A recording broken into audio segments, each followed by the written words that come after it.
it's easy for you to get the form. We can email it to you also.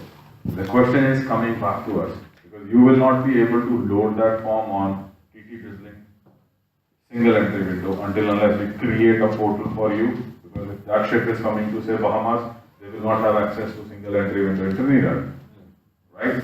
So what are the options where which you think is feasible, right? Because there are 3-4 options available, and once the slide comes up, as we discussed yesterday, one was we can create a reporting system where once this form is with the ships, they can report it directly to us, to MTCC Caribbean. And we have a server capacity where we can store that data and refine this data and then use it for MTCC purpose and also send it to the corresponding or respective administration. Okay, this is the data from the ship received and you can store it for whatever purpose, right?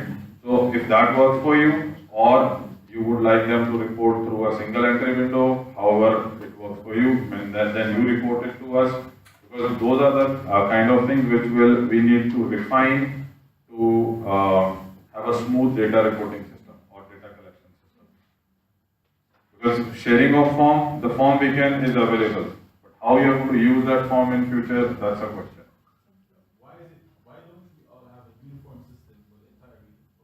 All the countries on the MTCC just have one system. So if a vessel leaves, for example, Kingston, Jamaica, it's the Trinidad and Tobago, then it's the same system, although you report it on the last voyage and the next voyage after that. Then the MTCC will be able to use the same form from all different countries, the same information that we can use and have a regional.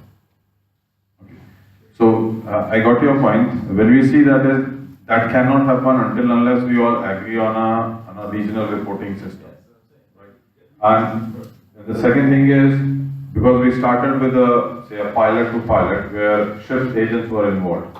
Right? So this form will reach the ship through agents well in advance. Now when they are reporting, that reporting will come to the regional centers, say for example MTCC Caribbean.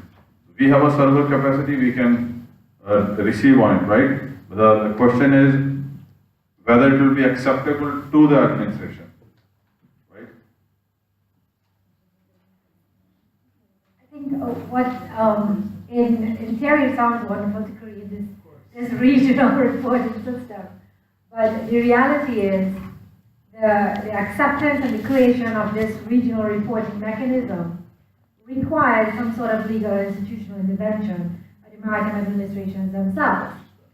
That creates delays in implementation. I think every single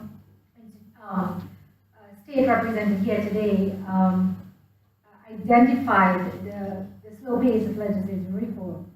So as a mitigation measure to that, I mean, I think we should actually try to do something like that, but as an interim measure, we're really trying to create and use the existing resources.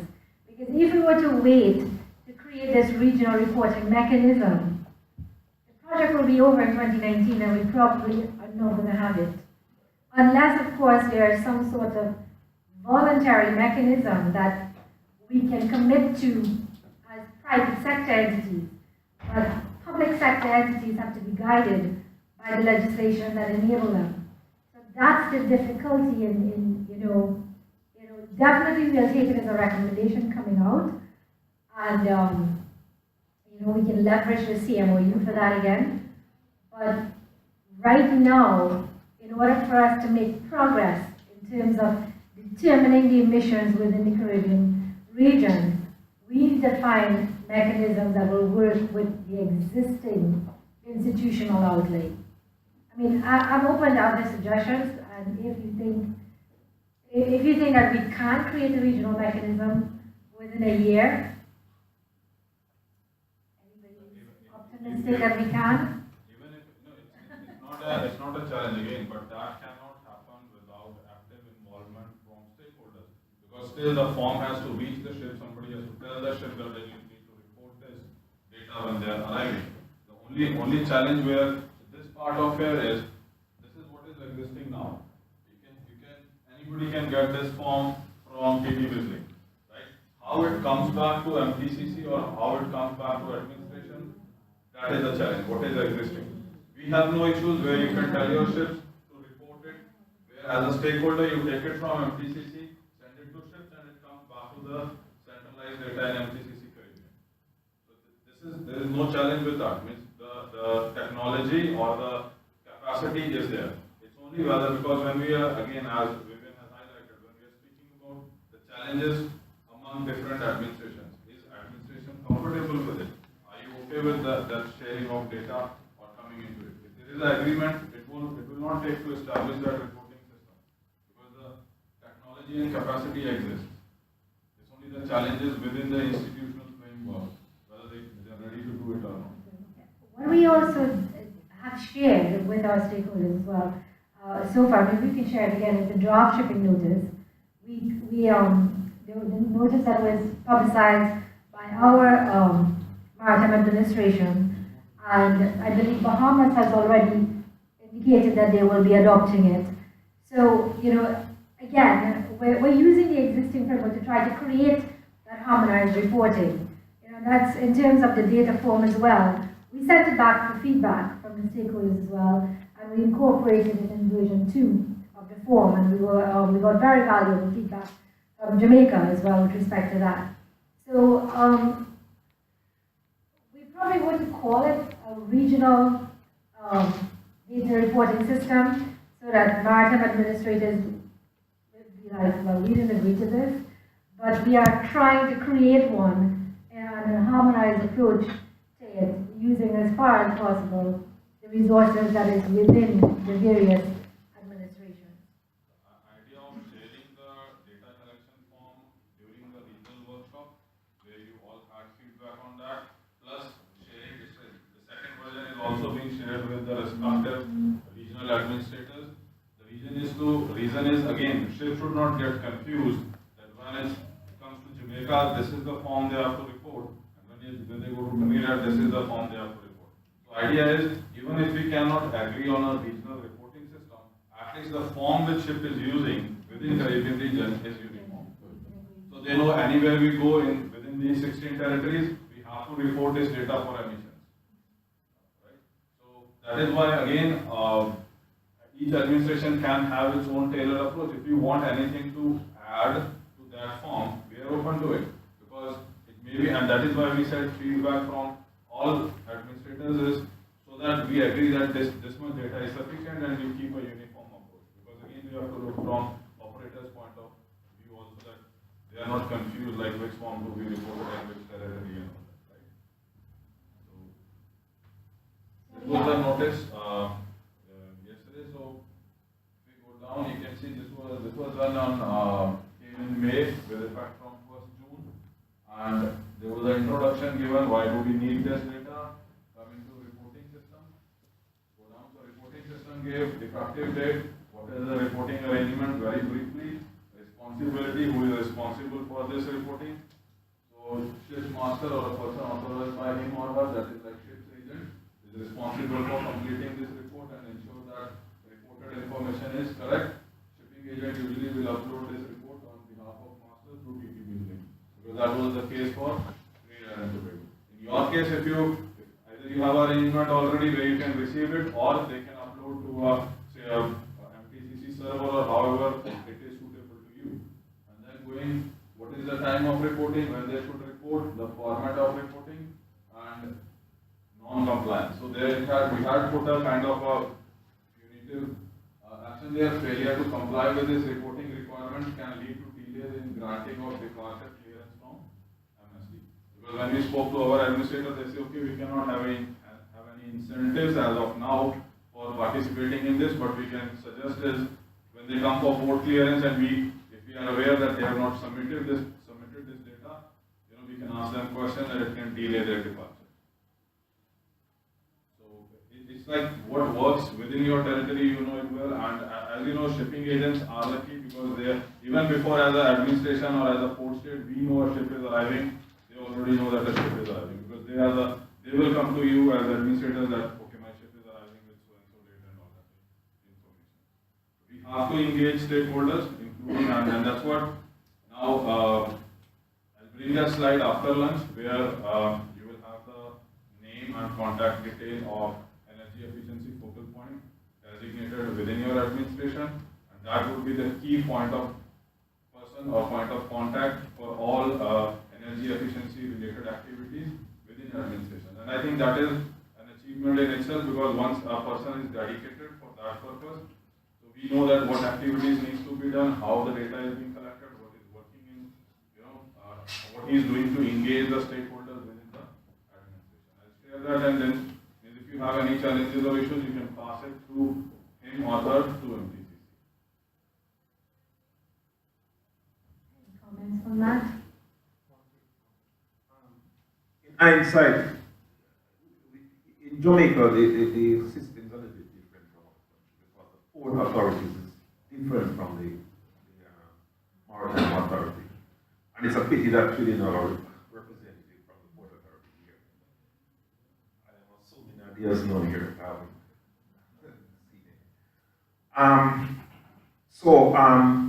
Another advantage would be inviting personnel from the shipping agents to this workshop.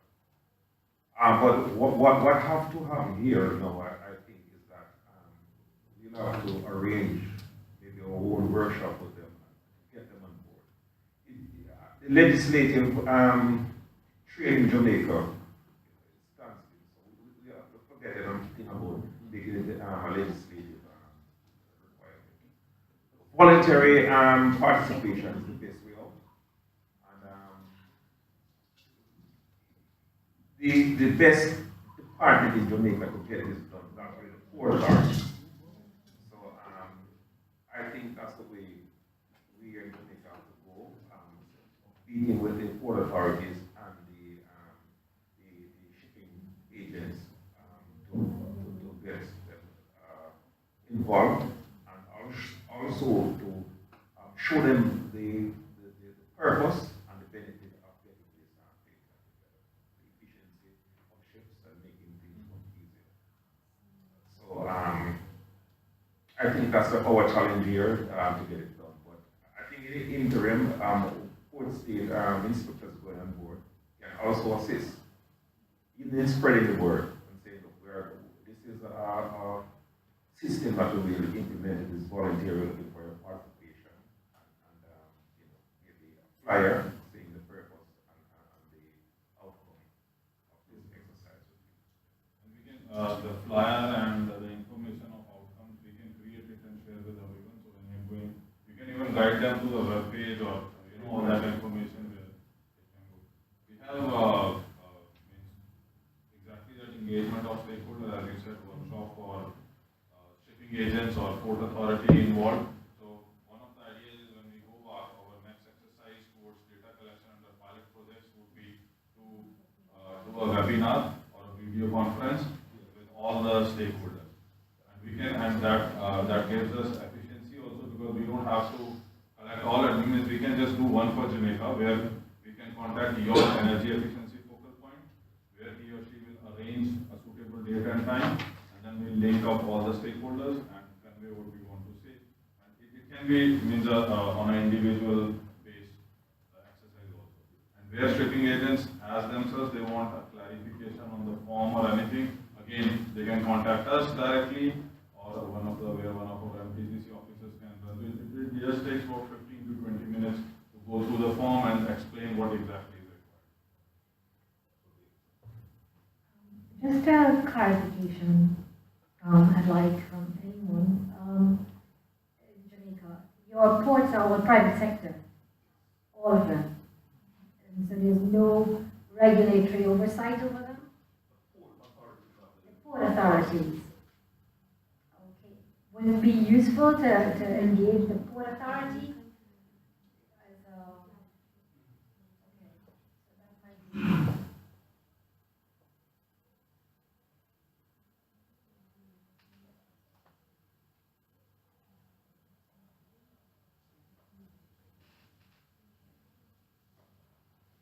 Any further comments?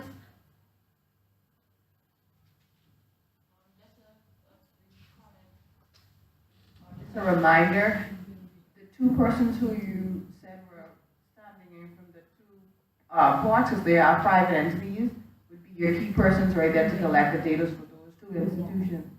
So just giving you, so that you're aware. There was a question raised about Bahamas because of the traffic channel passing so close. So when during our first regional workshop, we had discussed this with Commander Roll that there will be a huge amount of traffic which is passing very close to Bahamas, and if we can establish a certain kind of a reporting system as they are passing within there, and which we can collect some kind of a data, because it is important. As it was highlighted in your presentation, it's ideally first we calculate or first we quantify what exactly is happening in ports, and then we jump as a coastal state, what is for the ships who are just using innocent passage and calculate from that. That information will be also useful to people because they share it. Yes. Channels. I'm wondering if we might actually get into the, in the rapid session, but I'm just wondering if it might be useful, because the lot still isn't here yet, if we can go into the regional steering committee for the benefit of all the members here, so that they understand the purpose of the regional steering committee, as well as the importance of your representative to the regional steering committee. So, yeah, maybe we can pull up the presentation on the regional steering committee.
So as part of our strategy in implementation, when we conceptualized the MTCC, again, we were looking for an avenue to create frameworks on a voluntary basis to engage industry champions, to engage maritime administrations, and just to be able to meet and catch up as to what we're doing in not in a formal setting, but I'm not going to say it's informal, because we created this mechanism as an integral part of the MTCC process. So we envision that the Regional Steering Committee will be created by a combination of MTCC and private and public sector stakeholders throughout the region. And what happened at our regional conference, our first regional conference, where your representatives got the terms of reference for the Regional Steering Committee was circulated, and it was unanimously adopted at the regional conference in June. So following on from that, we've been writing to the relevant administrations and getting recommendations as to who the members of this committee should be. So when we again conceptualize it, we identify that, as you know, for our interventions, we have divided the region into three: the northern, eastern, and let me just go to the next slide and come back. So this was how this is how we conceptualize our outreach into the region will take place. So in doing the terms of reference, we thought it would be appropriate to have a member, at least one member, from each of the sub-regions, And that person will be the person that will be responsible for channeling the communication throughout the region, your sub-region, into the regional steering committee for action. So we do have our, and I'm very happy that Ms. Stewart is here. She was selected and nominated to be the regional steering committee member for the Northern Caribbean region. So it's not a secret. We just needed to publicize it, and if Ms. Stewart would mind just standing and acknowledging. So,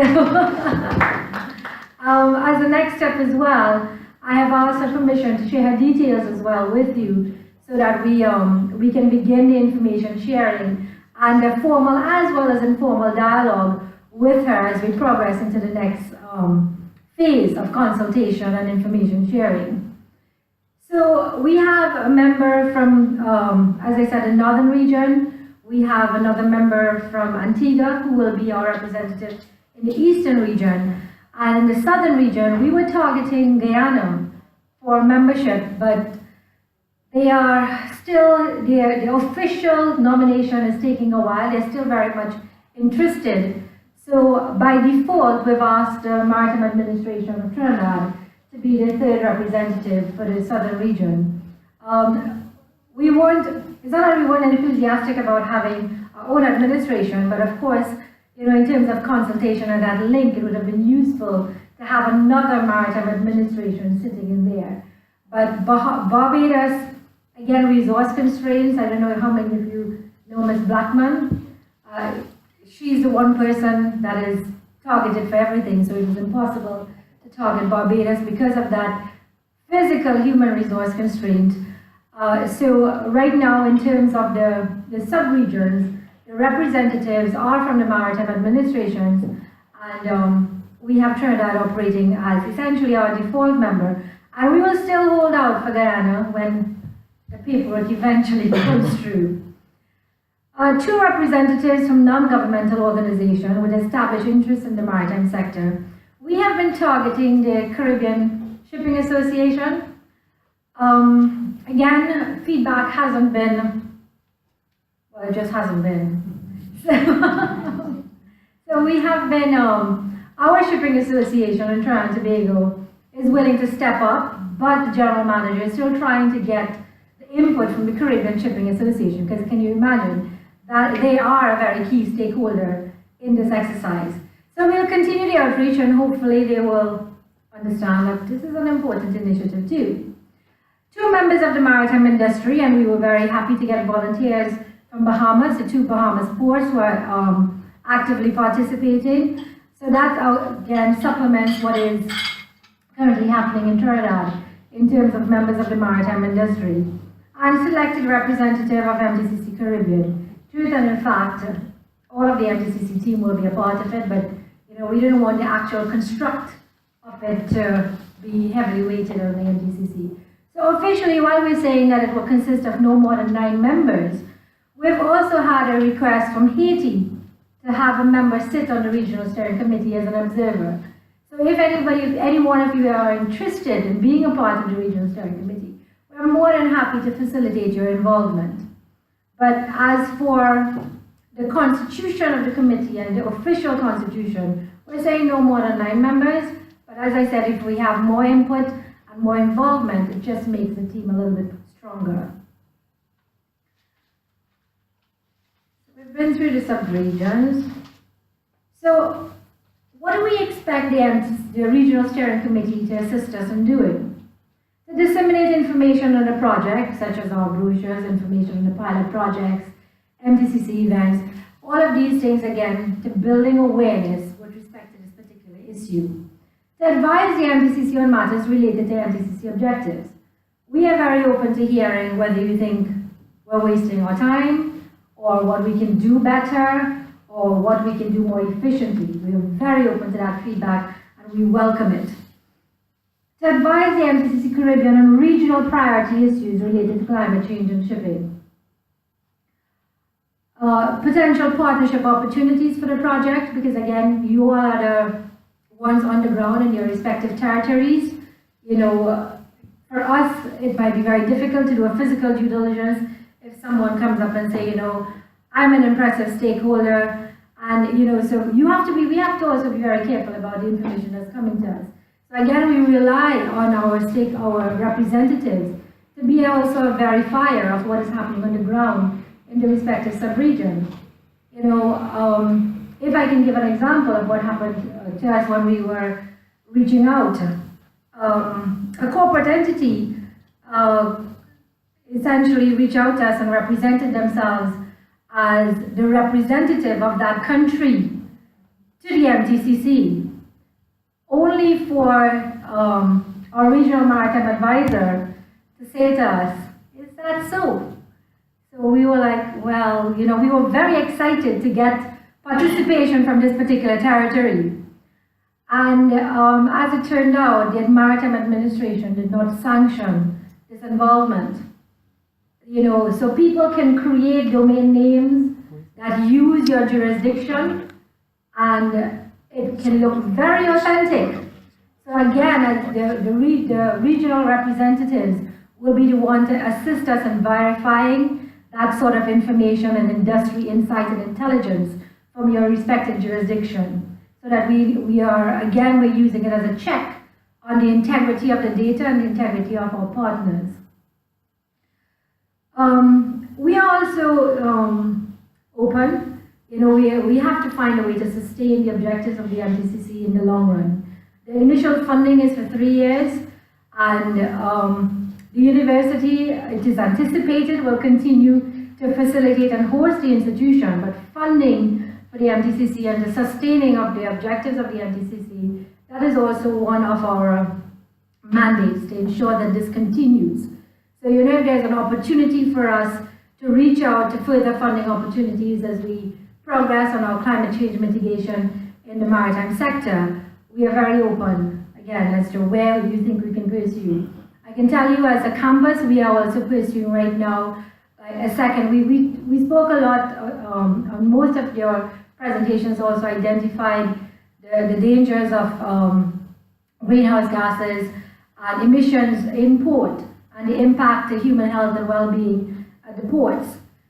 We have recently conceptualized a project of that nature, and we've submitted it for consideration to the EU. That we consider will be a second phase of the NTCC. So again, if we can identify a partnership throughout the Caribbean region where we're saying that we would like to explore the impact of shipping on human health and well-being across the Caribbean region, that can be a concept that through the MTCC Caribbean, again, we can try to champion, and it will be, again, an opportunity for project funding to sustain the objective, because the overall objective of MTCC Caribbean is to mitigate the impacts of climate change from the maritime sector. While we're focusing right now on shipping, I believe it's almost an imperative that we have to start looking at the shoreside interface. So, yes, you will be required to participate in meetings, both regionally and globally, and we understand that your time will be very precious, and we are very grateful for those of you, for all of you, for making the time these 2 days to share your experiences with us. But we will be trying as far as possible to facilitate these meetings through video conferencing, because video conferencing is really the most efficient manner of commuting. And sometimes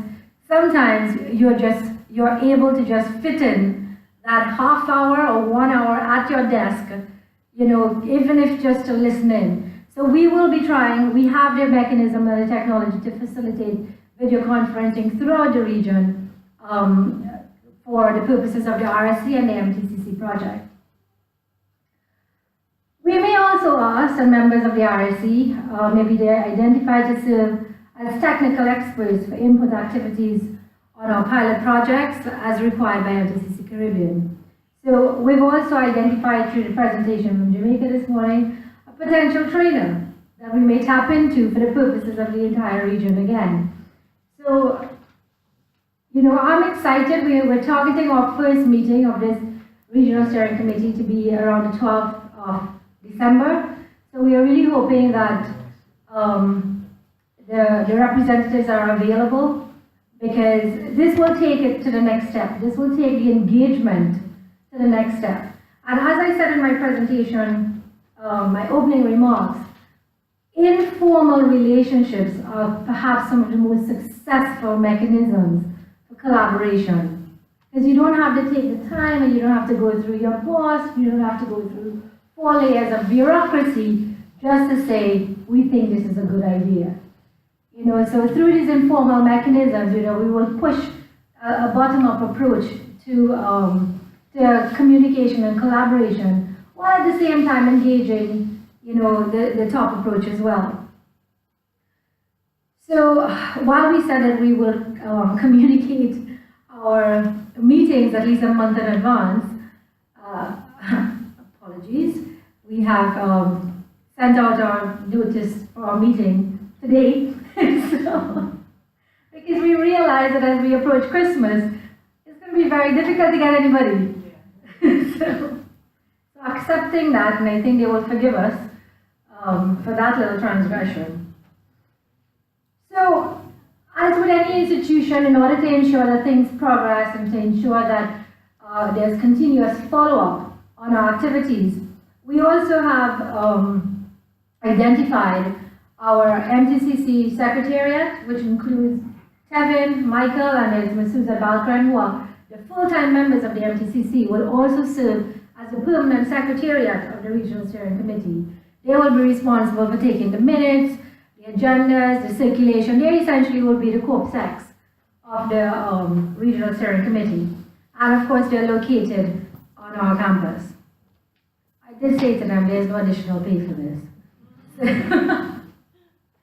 So as members of the Permanent Secretariat, as I mentioned, their responsibility will be preparing the agendas, undertake and maintain communication with membership of the RSC, and to carry out the activities of the RSC between its meetings. That is perhaps the most important aspect of things, because we also appreciate, and I'm sure all of us would have had the experience, at some point in time, sitting in committees or government committees, and our terms of reference are as if these are full-time jobs. And that sets you up for failure. Because if you're a member of a steering committee, and the steering committee requires 40 hours a week to execute on its task, that's not going to work. So that's why we recognize that when we ask for your time, we will be very sensitive to the use of your time, and the implementation of your recommendations will again fall to our secretariat. Of course, with its technical expertise, and we have agreed to access that, we've agreed to share your expertise, they won't be able to step into that.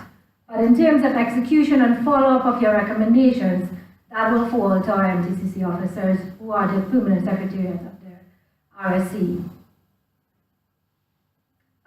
So just again, a little bit more on the Regional Steering Committee, promotion of capacity building activities. So right away through our conversations, we identified, as was for Trinidad, a key stakeholder in the success of this project as being our shipping agents. Our MTCC officers facilitated the first and second workshops for our shipping agents. So similarly, one of the first tasks when they get home would be to create a webinar to disseminate through the jurisdictions to assist in that training as well. We may also reach out to you, for your feedback as to what we can improve on or what is more specific to your jurisdiction as we are creating these webinars for the specific regions. I'm not sure if we'll be able to do it for the regions, actually. We may have to do it per territory. It will have to be per territory. So we will have to be, you're all going to be busy over Christmas, man.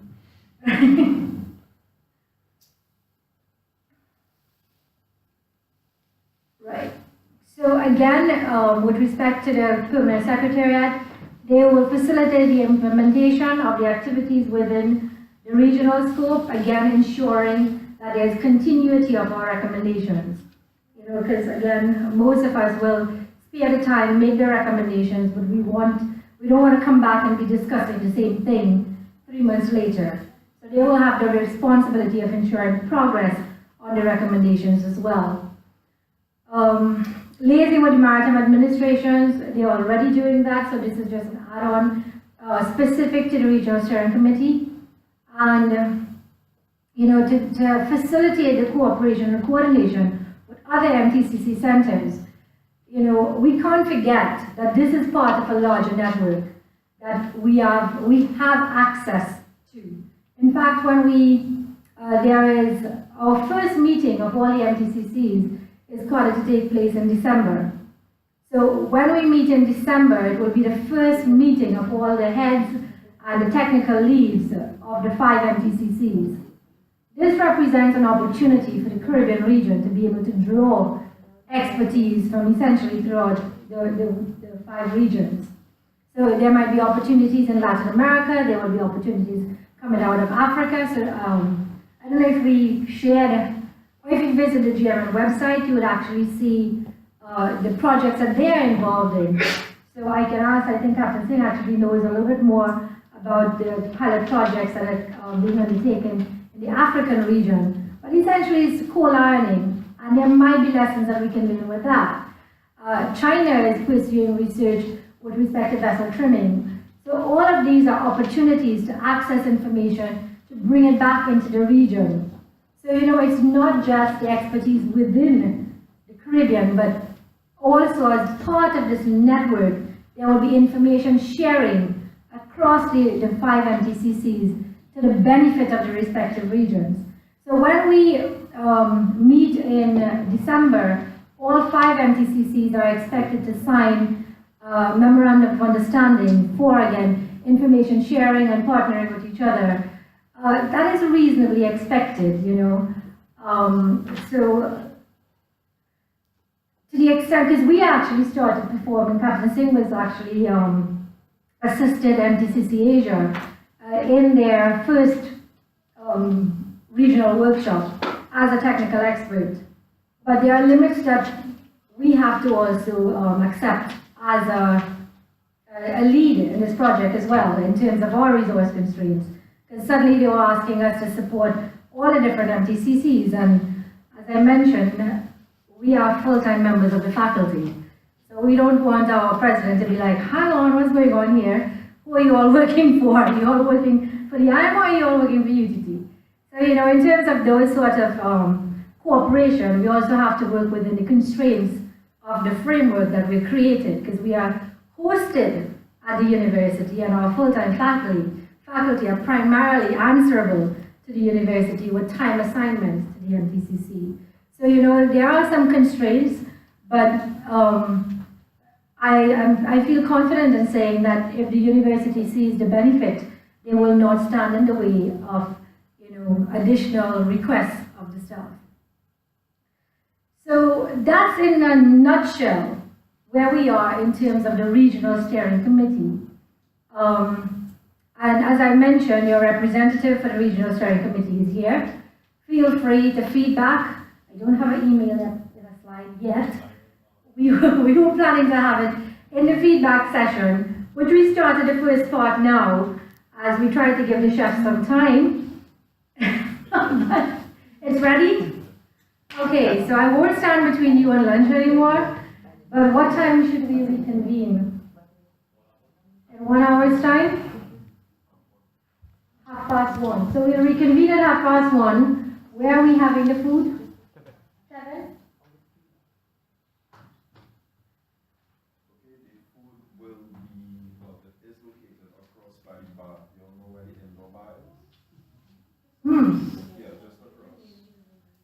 It's adjacent to the outdoor bar by the pool. The iron gate as you exit. Maybe we can follow Just, somebody. yeah. Let's follow Michael.